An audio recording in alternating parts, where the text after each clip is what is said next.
Sony just released a new application. This application is compatible right now with 3 cameras, the FX3, the FX30, and the FX6.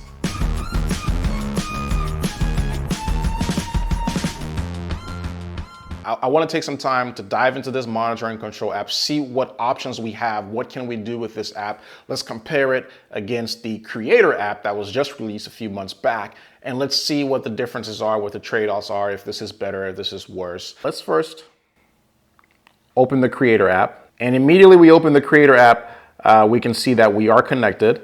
So we have a few options. We have this remote shooting option. Let's go ahead and click it. So it's going to connect to the camera. So we are now connected. We have a few options. We can zoom in, we can zoom out, see our battery life there, see how many minutes we have on our memory card. We can choose our shooting mode there. Right now we're on film, but let's just go ahead and change that to pictures. All right, and then let's go ahead and take a picture.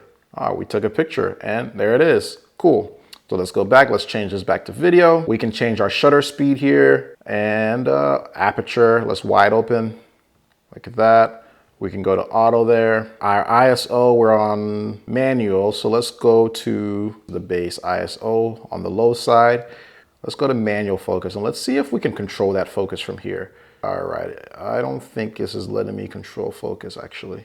It won't let me control it from the application, so that's interesting. So we have auto white balance and we can change that. So let's go ahead and do sunlight there. We have a ton of options. White balance, we have focus mode. We have some image options here, and because we're in video, so those options are grayed out. Image size. Basically, we can control the entire camera from here. We can change all the settings from right here. We can control most of the options in the camera here. So that's pretty cool. Now let's go over to the monitor and control app.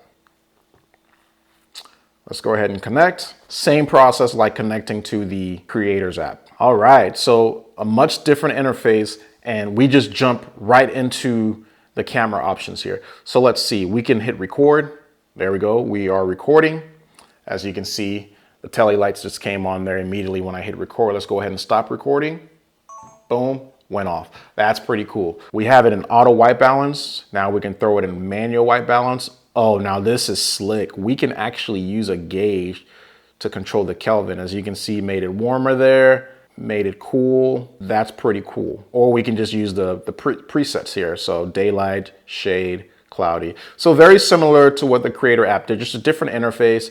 So pick your poisons, see what you prefer. Opening up the iris, as you can see, as we move that up and down, you see the iris move there, 5.0, 4.0, 1.4. We'll have that wide open. So we can click that and we can move through our ISO there. So right now we are at the base ISO of 800. Let's just move this to the second base ISO there. Boom. There's our shutter, same deal. We can manage the shutter. Zoom. The FX3 has the ability to zoom in on the image there, so I can go ahead and do that. Or I can zoom out using clear image zoom. So that's pretty cool. Okay, we can control our LUTs from here. So display LUTs, we can turn the display LUTs on or off. Let's go ahead and turn that on, boom, there. Or we can just keep it on S-Log3, or we can just use the standard Rec 709. I tend to like just keep it on natural phantom LUTs there for filming. So there we go, we can control our LUTs. We can control if we're in flexible ISO or Cine EI there. So we'll keep this guy in Cine EI there. And let's keep this on the base ISO. Awesome, there we go. All right, now let's fix our white balance because it looks pretty terrible. Let's just put it on 4900 Kelvin. That's about the right temperature there. What else we got here?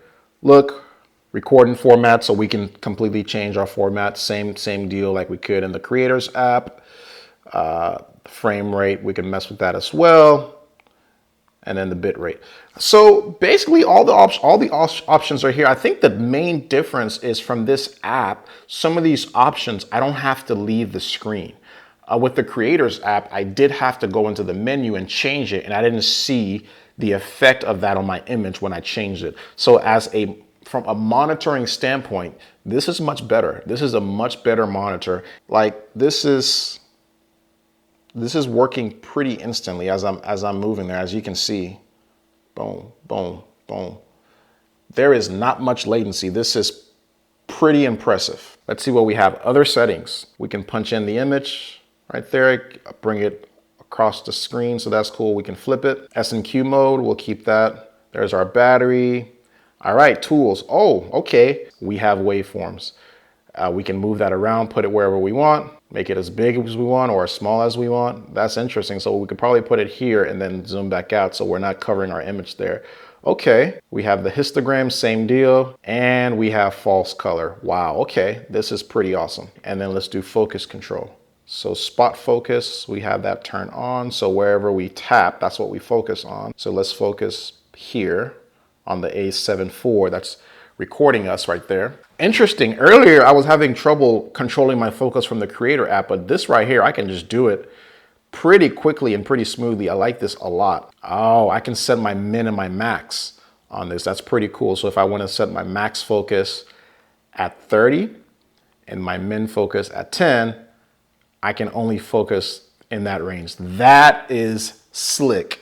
That is slick. Very cool. So that's our focus control. So this is worth some exploring, guys. So it looks like this app is going to be much better for just monitoring as you're shooting. Overall, it's pretty impressive.